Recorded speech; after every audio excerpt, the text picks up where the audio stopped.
જમ્મુ કાશ્મીરના પહેલગામમાં આતંકવાદીઓ દ્વારા 28 ભારતીયોને શહીદ કરી નાખવામાં આવ્યા હતા। ત્યારબાદ તેના ઘેરા પ્રત્યાઘાતો દેશમાં અને વિશ્વમાં પડવા માંડ્યા છે। જે પ્રમાણે ભારત દેશમાં અલગ અલગ પ્રકારના આયોજનો કરવામાં આવી રહ્યા છે આતંકવાદ વિરુદ્ધ, તેને લઈને આજે દાહોદમાં પણ આજે સજ્જડ અને સ્વયંભૂ બંધ રાખવા માટેની જે અપીલ સર્વધર્મ સમાજ દ્વારા કરવામાં આવી હતી, તેને લઈને આજે દાહોદમાં દરેક સંસ્થાઓ, દરેક ધંધાઓ આજે બંધ પરિસ્થિતિમાં જોવા મળી રહ્યા છે। કારણ કે દેશ પ્રેમ માટેનો અને સદભાવના અંગેનો આ મેસેજ હતો અને એ મેસેજ પહોંચાડવા માટે જે પ્રકારે આજે દાહોદમાં એકતા બતાવવામાં આવી છે। આ દ્રશ્યો દાહોદના છે।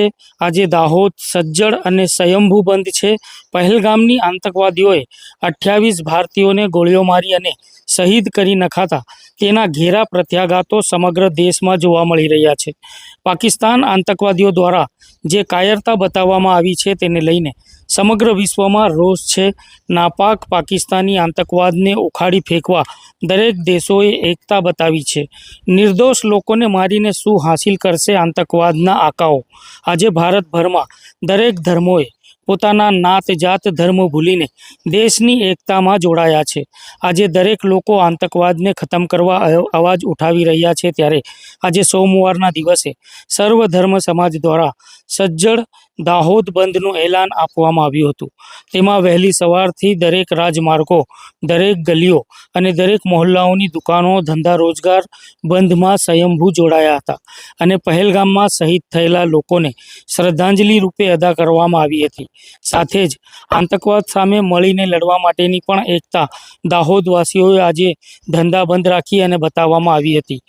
દરેક સંસ્થાઓ દ્વારા પણ પોતાના સંકુલો જેવા કે સ્કૂલ, મદ્રેસાઓ સહિતના દીની અને દુનિયાવી ઇદારાઓ બંધ રાખી આતંકવાદ વિરુદ્ધ બંધમાં જોડાયા હતા।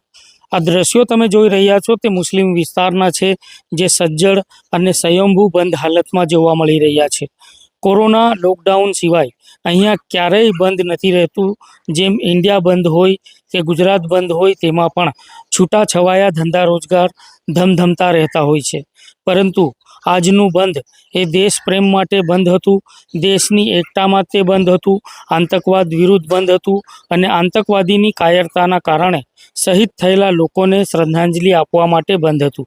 તેમજ આતંકવાદની ઘટનામાં શહીદ થયેલા પરિવારોને તાકાત આપવા, તેમને અલ્લાહ, ઈશ્વર, ભગવાન દ્વારા સહન કરવાની શક્તિ માટેનું આજનું આ બંધ હતું।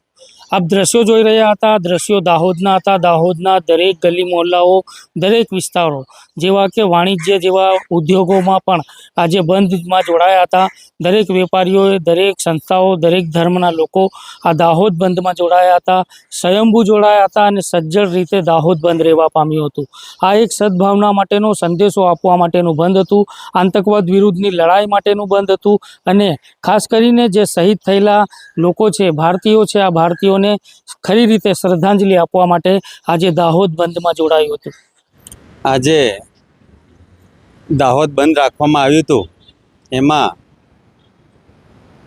જમ્મુ કાશ્મીરની અંદર જે આતંકવાદીઓ દ્વારા હુમલો કરવામાં આવ્યો અને 27 જણની જાન ગઈ અને એ લોકોએ તમે હિન્દુ છો, મુસ્લિમ છો એમ અલગ કરીને એમને હુમલો કર્યો। પરંતુ ભાજપ સરકારને હું કહેવા માગું છું, ક્યાંક આંતરિક અંદર સુરક્ષામાં ખામી રહી ગઈ, આંતરિક ચૂક રહી ગઈ, તેને કારણે છેક ઉપર સુધી આતંકવાદીઓ પહોંચી ગયા અને ત્યાં કોઈ પણ મિલિટરી, આર્મી, BSF કોઈ પણ સુરક્ષા નહોતી। આ હુમલો થયા બાદ 20 મિનિટ પછી આર્મી ત્યાં આવી, એટલે ભાજપ મોટા તાયફા કરવાનું બંધ કરે અને આવી થોડી સુરક્ષા રાખે અને હિન્દુ, મુસ્લિમ, શીખ, ઈસાઈ એના નામે રોટલા શેકવાનું બંધ કરે। કાલે અમે શ્રદ્ધાંજલિનો કાર્યક્રમ રાખ્યો હતો અને દાહોદ બંધનું આજે એલાન કર્યું હતું અને તમામ સમાજના લોકો, આદિવાસી હોય, હિન્દુ હોય, મુસ્લિમ હોય, શીખ હોય, તમામ સમાજના લોકો સાથે મળીને પક્ષાપક્ષીથી દૂર રહી આજે દાહોદ સજ્જડ બંધ રહ્યું હતું અને અમે સૌ સાથે મળીને, દાહોદવાસીઓ સૌ સાથે મળીને જે પણ મૃત પામ્યા છે એમના પરિવારજનોને સાંત્વના મળે, ભગવાન એમને શક્તિ પ્રદાન કરે, એ બદલ આજે અમે સૌ સાથે મળીને દાહોદ બંધનું એલાન કર્યું અને ભગવાનને પ્રાર્થના કરીએ છીએ કે એમને શક્તિ અર્પણ કરે। કાશ્મીરમાં જે પહેલગામમાં આતંકવાદી હુમલાને જે મૃત્યુ પામેલ છે એના અનુસંધાનમાં આજરોજ દાહોદમાં દરેક સમાજે જે એકતા બતાડી અને આજે લોકડાઉનથી બી બલકે એ ટાઈમમાં બી આટલું બધું જળવે સલાક બંધ નથી રહ્યું, એના કરતાં પણ હાથલારીથી લઈ અને એક થેલો પાથરીને ધંધો કરવાનો વેપાર પણ એ પણ આ લોકોએ દિલથી પોતે સ્વસ્થ ઈચ્છાથી બંધ રાખ્યું.